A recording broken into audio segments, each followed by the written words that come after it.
I looked it up today. Apparently, Hey there folks, Wrel here. Today we're going to be taking a look at the Hunter Quad-Cam Crossbow. We'll break down its individual stats, give you some tips on how to use it effectively, and hopefully help you decide whether or not this weapon will fit your personal playstyle. Fair warning is that this review is going to be decently long, as the Hunter is a pretty interesting weapon with a lot of fun mechanics. So the Hunter QCX is currently the only non-pistol sidearm, and it's a Nanite systems weapon, meaning that it can be used by all factions. It's unique in that it has two alternate ammo types that heavily change the function that the crossbow performs. The Hunter will run you 1000 certs or 700 station cash to unlock, and comes in more expensive black and gold variants, as well as some seasonal variants available for Valentine's Day. By default, the crossbow acts as a hard-hitting small arms weapon, dealing 650 damage up to 35 meters, and then dropping off to 500 damage at 60 meters. This, along with a full blast from the mag scatter, make it the only sidearm capable of dealing a body shot plus knife combo, which is to say super useful for giving anybody at point blank range. However, the Hunter crossbow only gets a 1.5 times headshot multiplier, which is different than the 2 times multiplier that most weapons have. This means that a headshot within 35 meters is 975 damage and drops off to 750 damage at 50 meters. And just for your awareness, all infantry have 500 shields and 500 health, except for the infiltrator, which has only 400 shields and 500 health. So if you're going to creep around with this crossbow, just expect a 2-shot kill unless you can get a headshot on an infiltrator or an already weakened target. It's also worth noting that the Hunter crossbow almost acts like a suppressed weapon. The Hunter will show a minimap dot to enemies within 10 meters, which is pretty close, but it won't show a signature beyond that. And by comparison, most weapons show signatures up to 40 meters, and weapons equipped with a compensator will show signatures up to 80. This does not, however, affect the awareness implant, so if you ding somebody with the awareness implant equipped, you'll still get spotted in exchange. By default, the Hunter has 4 rounds in the magazine and 24 in reserve, but the magazine size changes depending on the ammo type equipped. The reload time, however, stays consistent at 2.5 seconds short and 3.5 seconds long, but the catch here is that whenever you fire off a bolt and it's not the last one left in the magazine, you have to chamber the weapon, which takes 1 second. So even if you're trying to go for a short reload, say you drop a couple of bolts and immediately want to top yourself off, you're basically sitting through a long reload regardless at 3.5 seconds. Also, since there is this chamber time, that's basically the weapon's rate of fire, 60 rounds per minute or 1 round per second. Internally, the rate of fire is actually much higher than this at 353 rounds per minute, and it's currently what you'll find on the player's site if you're taking a look at the weapon there. Internally, the rate of fire does affect some extremely minor mechanics that you won't notice, like how quickly the weapon will start to settle after it's fired. But the long story short is that it's 1 round per second due to the chamber time, and that's extremely punishing if you end up missing a shot, and it is also the weapon's biggest drawback. Something else worth noting is that pulling out a pistol takes 0.25 seconds, which is useful in a frantic situation when you're trying to finish off a target. The Hunter crossbow, however, takes 0.55 seconds to swap over, so over twice as long. You combine that delay with the need for an extremely accurate first shot if you want to finish off a wounded target, and you have a secondary that just isn't very good at being a secondary weapon. In this respect, you're much better off using the Commissioner, the Underboss, or practically any other pistol. That said, the Hunter has a projectile velocity of 150 meters per second, which is slow to start with, but it's also very, very heavy, and anywhere outside of 30 meters, you're going to have to start compensating for it. The cone of fire is 0 while standing and aiming down sights, and 0.55 while moving and aiming down sights. It's also 0 while crouching and aiming down sights, and it's 0.2 while crouching and moving while aiming down sights. And what this means is that the weapon is perfectly accurate as long as you're not moving, in which case you'll be subject to a little bit of a cone of fire, but much less so if you're crouching while trying to use the weapon. Now from the hip, the Hunter crossbow has 2.25 cone of fire while upright and moving, which is about the same hip fire that you'll find on close quarters assault rifles. And that is to say, pretty decent, but it's not worth relying on outside of slapping range anyway, because remember that you are firing 1 round at a time, and the RNG is something that isn't really on your side.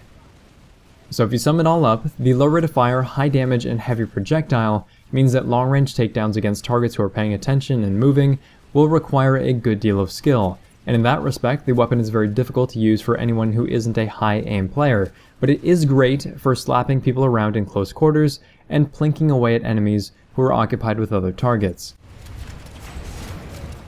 Now that was the breakdown of the crossbow without any ammo types equipped, so we should probably start talking about attachment options and then break down the two ammo types individually. The Hunter Crossbow can equip scopes 1x through 6x, including IR and V.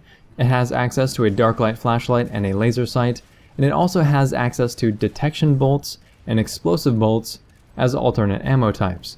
To break down the attachment suggestions, it really is a laser sight for better hipfire, though dark light is okay if you are an aim down sights kind of guy and want the extra utility. Scopes are personal preference, but I like the yellow 2x reflex. As far as ammo types go, if you're planning to use this weapon as a stalker primary or as a capable anti-infantry sidearm, you just want to stick with the standard ammo type.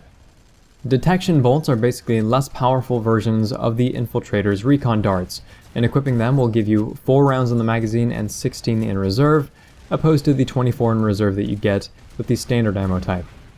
They are practically useless at dealing damage, as it's going to take you something like 13 shots to drop an infantry target from point blank, which is to say really, really sad. The detection bolts themselves last for 10 seconds, and they seem to be on par with the infiltrator's rank 1 recon dart, in that they would sweep for targets every 3.25 seconds or so. However, you seem to get 1 pulse of intel as soon as your first bolt lands. If you keep firing subsequent bolts, like if you're spamming bolts, you don't get free insta-pulses of information. They'll just seem to follow the same 3-ish second pulse that it would normally go by. Also, the scanning seems to be in a 20-meter radius, which isn't a whole lot of ground, and it's difficult to discern just based on how slowly the thing pulses. But if anybody has any actual numbers on this, feel free to share. But all in all, the detect bolts just seem like a last-ditch method to see if enemies are around. It pulses too slowly and doesn't last long enough for it to be of substantial use beyond that. So next, let's talk about explosive bolts. The first thing to note here is that when equipping explosive bolts, your magazine size drops down to 3 rounds instead of 4, and the ammo reserve drops to 18. Explosive bolts deal the same damage to infantry on a direct hit, so about 650, which makes it capable of a 2-shot kill, the same as regular bolts. The indirect damage alone seems to be around 375, and then it tapers over a meter or a meter and a half. For max busting, explosive bolts are actually pretty decent. It can take a max from start to finish in almost 6 direct hits. Technically, it is a 7-shot kill, but if the max were to get shot once by anything else, then they would die. This is probably the primary role of this ammo type, as you get a fair amount of damage in a single shot, and you don't have to sit there exposing yourself for too long to do it. It's decently useful for damaging flash ATVs, harassers, and it can even drop an ESF in 4 hits, but it only serves as very low chip damage for anything with heavy armor. There is a pretty funny video of a squad of Stalker Cloak Infiltrators harassing main battle tanks, and I'll link it in the video description if I can find it again, but from a practical standpoint, explosive ammo should be considered a harassment tool, a supplement to other units' anti-vehicle weapons, instead of something that's going to radically change your playstyle. Since you do retain a good amount of anti-infantry potential, you can harass enemies behind cover, and you gain some versatility versus max units and lightly armored vehicles. It's because of that that explosive bolts are a decent ammo type all around, but at extreme cost in the form of a limited ammo supply and magazine size. It's also worth mentioning that explosive bolts aren't good for shot knife combos, because you'll be dealing damage to yourself in the process, which isn't such a good idea. That said, let's get into some weapon-specific strategy. Firstly, this weapon is a lot of fun on the Stalker Infiltrator while using the standard ammo type. Sitting in a contested area and just giving enemies who run past you with a shot knife combo is extremely powerful. That's probably more worth mentioning in a Stalker review, but I feel like the Hunter Crossbow is one of the most powerful weapons that a Stalker Infiltrator has access to. Remember that headshots against any full health target besides an Infiltrator is not a one-shot kill. While more damage is always useful, if you have a chance at missing a headshot, then it's better to just aim for the bigger hitbox, which would be their torso. As a Stalker especially, you should be going for weakened targets. Patience is rewarding, and seeing an enemy take damage or start to run away from it usually means that your single shot will finish the job. The last bit of advice would be to let the weapon chamber after firing. If you fire off a shot, then quickly switch to your primary, or if you take a swing with your knife or something, you'll have to chamber the weapon again once you come back to it. This also applies to using the detection bolts. Remember that dropping a dart will give you the first sweep of intel, so unless it's imperative that you switch back to your primary and immediately start fighting again, let the weapon finish chambering so it won't get you killed later. Overall, I do think that the Hunter QXC is a fun little weapon and has a lot of potential for Stalker Infiltrators in particular, but it also has uses for other classes as a means to supplement your anti-vehicle capabilities. It has uses as a hard-hitting and suppressed weapon in general, and being able to set up a quick sensor field can be useful in smaller fights where infiltrators aren't present. If this video has been interesting, helpful, or entertaining, please feel free to like, subscribe, tell your friends about the channel, and if you have any experiences with the Hunter QXC, good or bad, let me know in the comments section down below. I'd be interested in hearing how useful you found it, or if you have any ideas or strategies that others can benefit from. Thanks very much, folks. Wrel signing off.